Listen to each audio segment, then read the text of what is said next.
Hey, everybody. Welcome to the ChampionShift webinar. Thanks for joining us. So excited you're here. So excited to be jamming with my guy, Chris McAllister. As always, this is really exciting for us. And what I hope is happening is you're joining us to learn more about ChampionShift and more about what we do as a company, about who we are, Chris and I, as people, and then how we can best serve you. So excited to have you here. Chris, excited to be jamming with you as always. Yeah, man. It's fun to see us progress to go from podcasts we've done to now taking it to the next level with video. I've been told on video I'm even better because I'm coming through with all this. It's glares, it's the highlights. Exactly. Yeah, it's cool. It's cool to progress to where we are now and where we're headed. Just reminiscing a little bit on where we started. I remember it being 2011. I was working for the Phoenix Suns at the time. We were in the middle of a lockout, so there's no basketball happening, and we're all sitting in the office, like looking for something to do. And I've always been really interested in how people develop, and that's why I coach basketball, is to teach people, to help people develop. And and so I was just scouring the internet and resources for new ways to help people develop. And that's where I came across some of the content that you had been producing and working on. And you opened up my eyes to a new way of thinking. And then remember, a couple years later, we got to join together for a big project, the first book we wrote. I think I see Yeah. one on the back shelf there behind you. So that was a fun thing to launch into the new, to the first book. And then you took me to another level when you introduced me to the book, The Rise of Superman. I think it was around 2014 maybe. And that book had me doing cannonballs in the pool. I was like mind blown. If you're not familiar with the book, it opened my eyes to new discovery of how the mind works and how we can tap into the mind for performance development and to help with our performance. I think for me, I'd always known the mental side of the game, especially in athletics, was important. It was there. I remember having friends come over, play one-on-one at the house or playing pickup games, and you're trying to find that mental edge. You're like chucking them on the way back down the court or something. You like whatever you're doing, trying to get under the skin, looking for a mental edge. We always talked about Michael Jordan, just the killer instincts, and he had this mind of a winner. Kobe Bryant made popular the Mamba mentality. And so there are all these ideas that the mind matters, and there is a mental side to sports competition performance. But I think what I learned working with you and then through the book and different resources we've put out is the mind can be developed. It's not just about, do you have it, do you don't have it? It's not just about what it does for you in winning the game, but it's how you develop. And you can grow your mind and position yourself for optimal performance by how you interact with your mind. I know, Chris, one thing that you've taught me a lot about is just like the evolution of human development and how this came to about, awareness of this came about within adults too.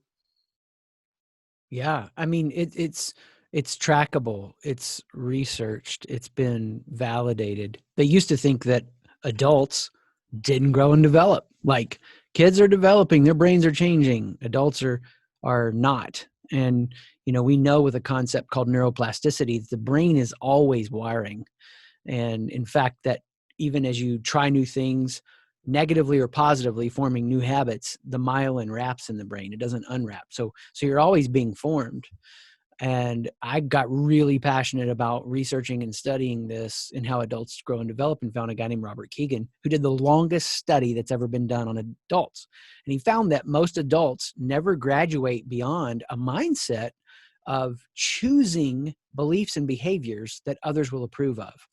And he actually broke it down into stages and showed what it's like to progress through these stages to actually advance beyond the lowest common denominator of a mindset that most adults live with. Which is why for me, when you and I met, you were one of those rare gems where somebody says, I want to grow as much as I can.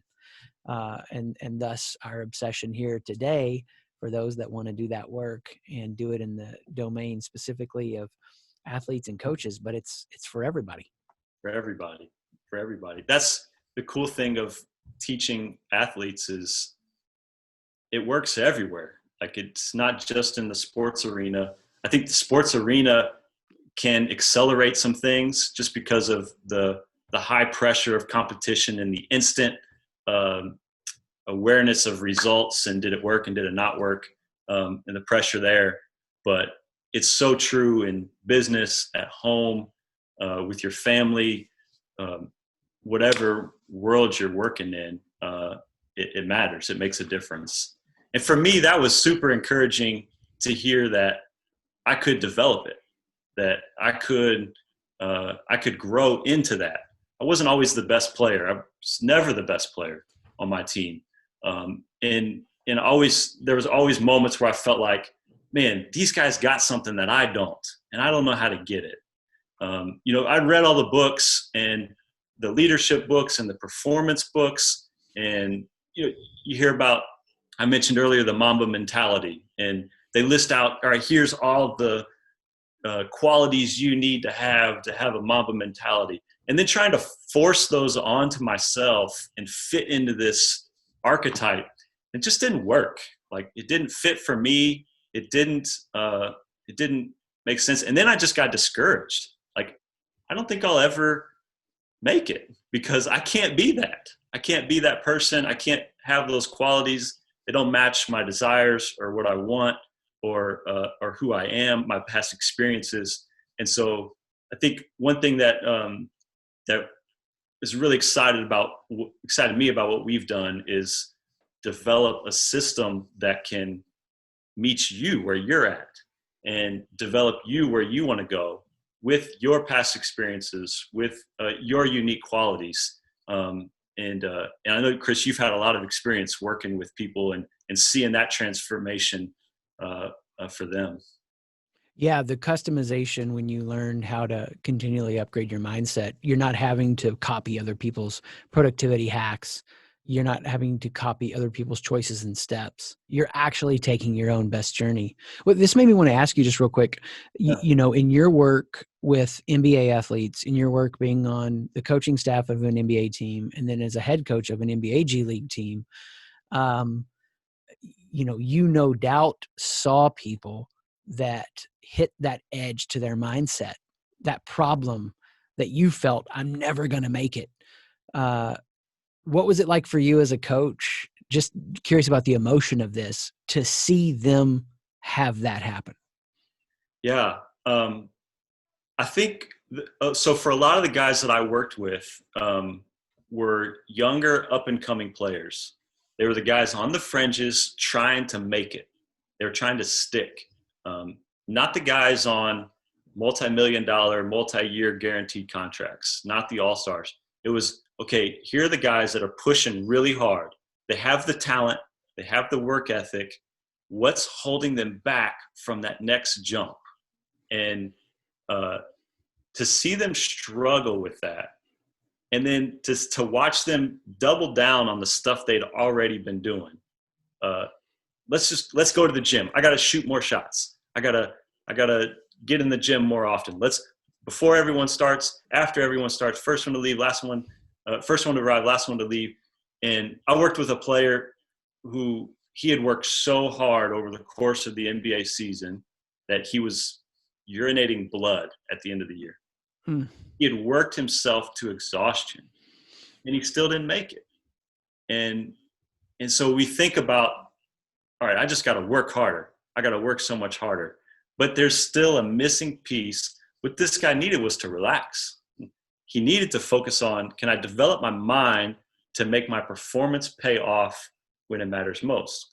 Can I develop my mind to all this work I've been doing, the skills I've been training, the habits I've created? When I get into the game, how do I make those translate? How do I make those pay off?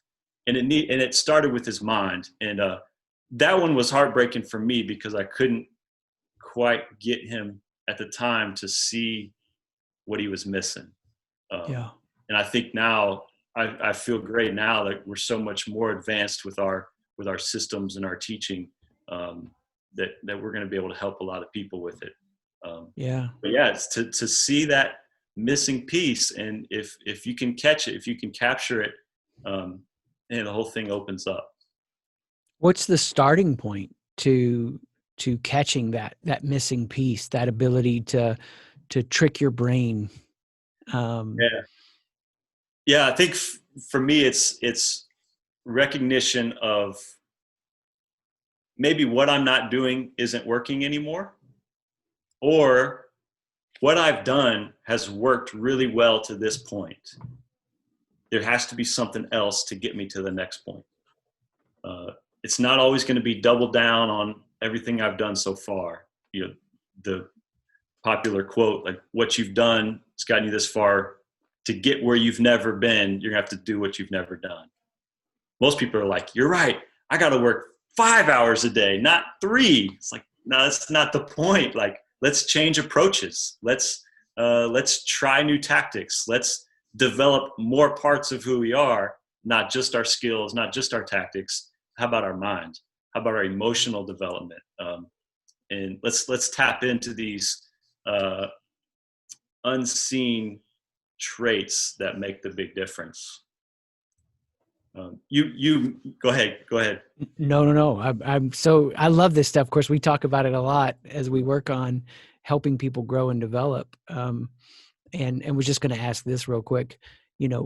What do you think, for what you see at the professional level, the attention that the average athlete, they're not an average athlete, they're in the arena they're in because they were the best in their college team. How much attention do you see them putting on mindset? Not enough. On their own. Yeah. Not enough. But here's where I think we're headed that direction. Mindfulness is becoming more a part of the mainstream. You're seeing it outside of sports. You're seeing it. Schools are using it for kids to develop attention spans. Employees are using it just to help people navigate the emotional roller coasters. Athletes are using it as performance hacks. So it's coming, and we'll talk more about this in our next webinar next month. But I think it's in the next few years, we're going to see mindset rise to higher levels of importance for athletes. And I think what you talked about at the very beginning is how people can develop it. Like, adults change and grow. I think so far the approach has been, you either have it or you don't. Yeah. And if you don't have it, and that's what I see in evaluations of players, sitting in staff meetings and scouting meetings and pre-draft, is like, we throw our hands up. They either got it or they don't. And he don't got it. So he's not going to make it. Yeah. But what we're tapping into is he can develop it.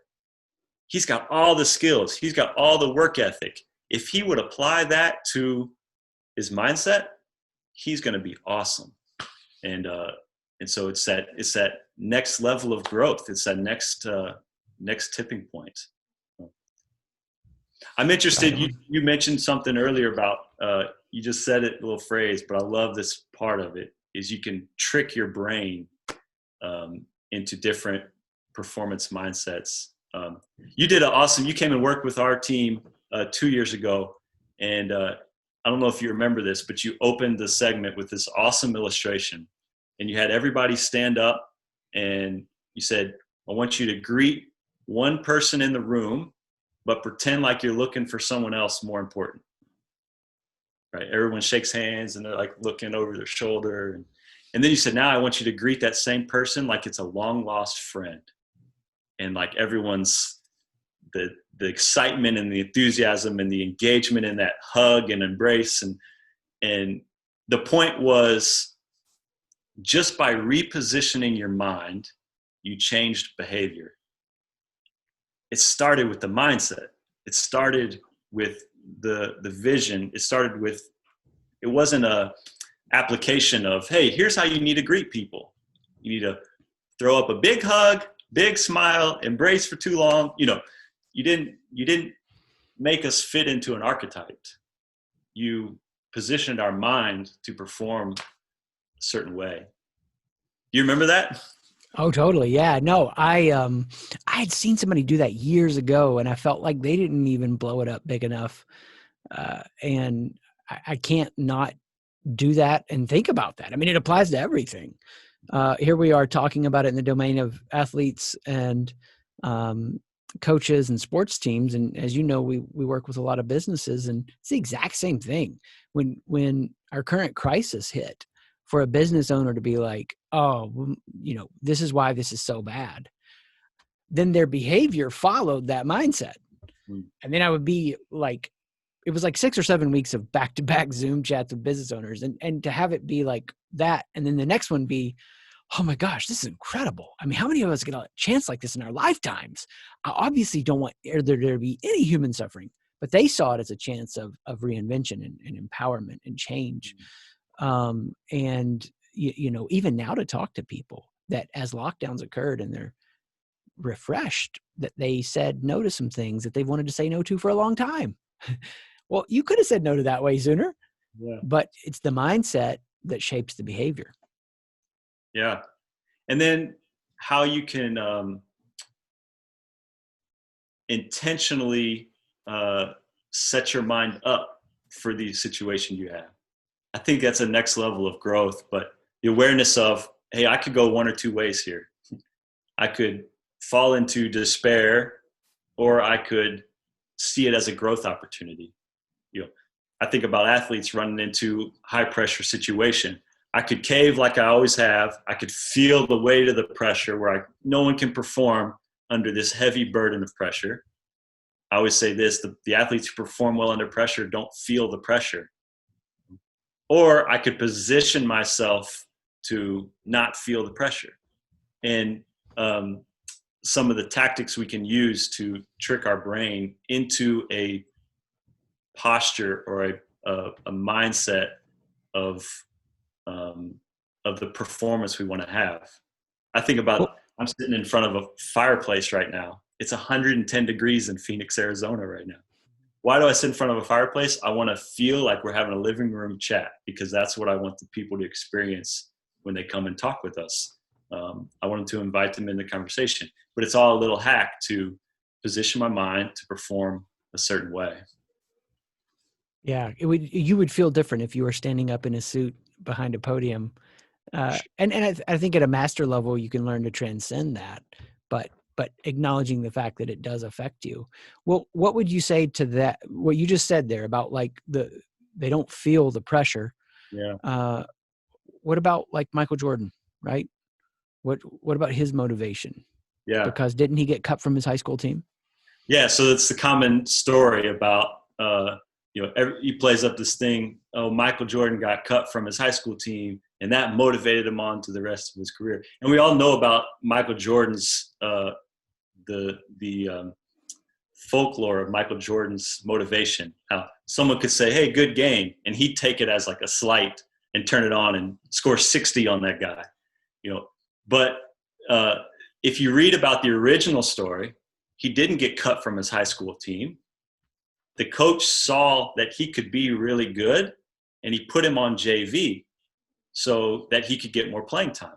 Because their varsity team was already pretty good. He probably wasn't going to get a lot of playing time there. So he put him on JV so he'd get more playing time. He could develop more and develop faster. Well, the story gets flipped because Michael Jordan tells the story of, I went and looked at the cut list and my name wasn't on it. And that inspired me to go for it. Well, in that moment, he used that as motivation, right? He used that as motivation to work harder, to make the varsity the next year. When you think about an athlete going through an 82 game season in the NBA, that's 3-4 games a week. That's a Tuesday night in Milwaukee. Like, you got to get yourself ready to perform. You got to tap into some kind of motivation. Michael knew when he got that experience of getting cut from the varsity team, motivated him to play great. And so he knew I needed to tap into that mindset. I needed to tap into that motivation throughout my career. And so he just found things to use. The guy, he told me good game, or the media said that guy's better than me 3 years ago. Well, I just need to tap in. I need to set up my mind. I need to set up that motivation to experience what I had when I was cut from the varsity team. I was placed on JV because I know that made me perform great. And so he found ways to do that. He found ways to trick his brain throughout his career to perform in really high levels. You guys are doing this on the business world too?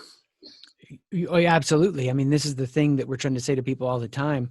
When you understand that your brain is this meaning-making machine, it's this narrative-making machine, you get to be the kind of person who doesn't depend on someone else for your motivation, doesn't depend on a bad circumstance to get motivated, doesn't lose their edge in a good season because, you don't have the pressure coming against you anymore. You just learn to continually channel a state where your brain is at its absolute best. It's, like we've already been saying, there's nothing more powerful than a relaxed and harnessed mind. And it's this dance between the left and the right brain that everyone messes up. And I could talk about that for so long. Yeah. They lean on their brain in such a dysfunctional way. And the short of it is this, and you can just tell me if you want me to say more, but your analytical abilities get you to a certain state, but it's easy for even an average level commentator to recognize when a player misses a couple of shots in a row. Oh my gosh, they're in their head now, right? And the way that we use that language, we're saying they're in their head, they're out of their body. But really the brain works best when it's this syncopated rhythm that our right brain is just 1 second ahead of our left brain. Our right brain is in a flow state, receiving, and then our left brain is analyzing. And what is suboptimal, and this is the performance state that most people live in all the time, the left brain is dominating and leading that dance. And, we've worked with enough CFOs and accountants and people that are amazing at a spreadsheet. It's the same for them too. Their analytical prowess and abilities need to be very developed. But for them to create that new business model, that right brain has to be 1 second ahead. So they're not losing the analytical powers and all that they've gained up to that point, but they're harnessing the power of the right brain. And it's the player that's on the court, that's in the flow state, that's using their left brain. They're analyzing things so fast. They've seen this play out 72 times, and it always goes this way 62 times, and it goes this way 10 times. All that is being calculated, but they're not in their head with it. So that left brain is got them out of that sweet state of flow. And if you can get people relaxed, that subconscious mind is going to give you everything you need. That's where I was headed too, was this is what we talk about when we say relax with pressure, relax under pressure. Can you surrender to the subconscious? Can you surrender all the skills and stuff you've paid off or you've worked so hard for? Can you surrender those to your instincts? Because your instincts are the brilliance. Like, after you've done the training, you've done the preparation, you've done the study, when it comes time to perform, the instincts are the brilliance. But that's the thing, what you just talked about, left brain, right brain, like, how do we get out of the way and let our instincts take over? How do we listen to the subconscious? Because that is where we're at our best.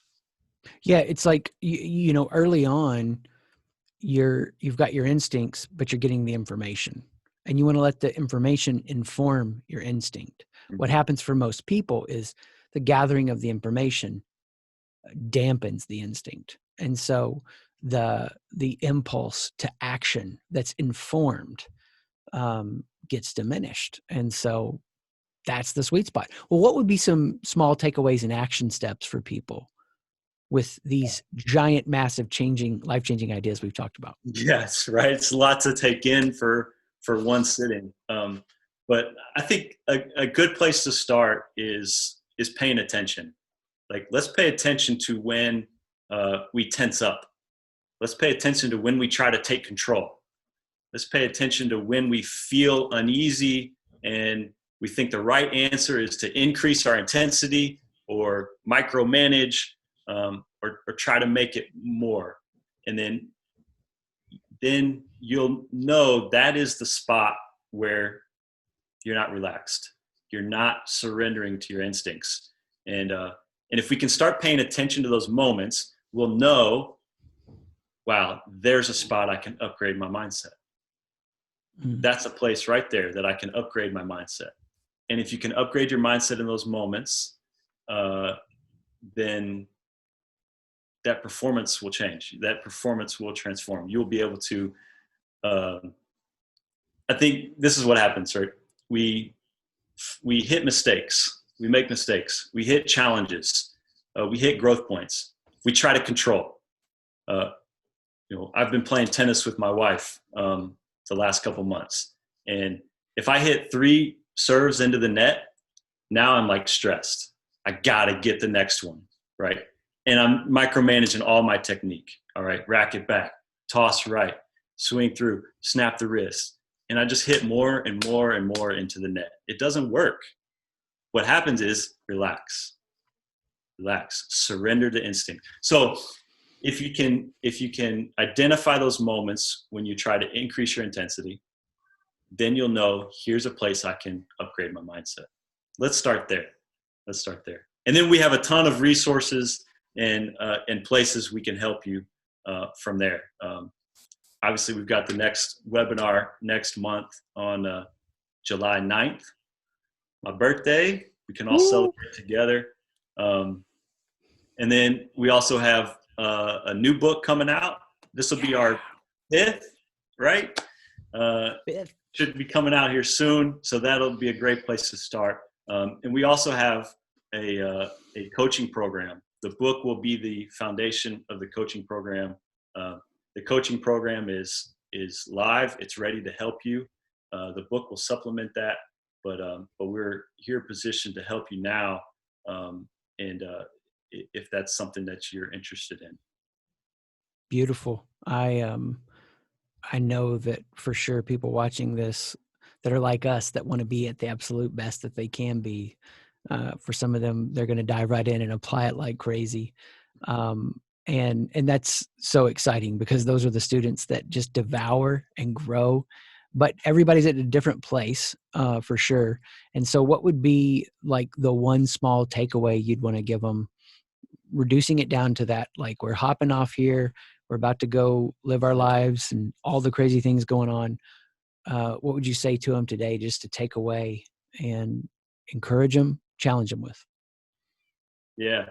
The best thing is that you can do it. Like, you can grow, you can develop. We're not in a you have it, you don't have it space. Any of the challenges you're facing, the shortcomings that you recognize, when you see hurdles that you can't get over on your own, that's a place you can grow, you can develop. And we're here to help you. And so take note of those and pay attention to those, and then reach out. You can find us on ChampionShift.com. If you haven't been there already, connect with us, and we're here to help you in those spots. Beautiful. Chris, thanks for being here, man. Thanks for doing this. Thanks for pushing me along in this journey. And then thanks for your partnership and all these resources and the way we can help so many people. Excited to continue to serve and grow and help a lot of people in this space. Glad to be here. Have an awesome afternoon, buddy. You too.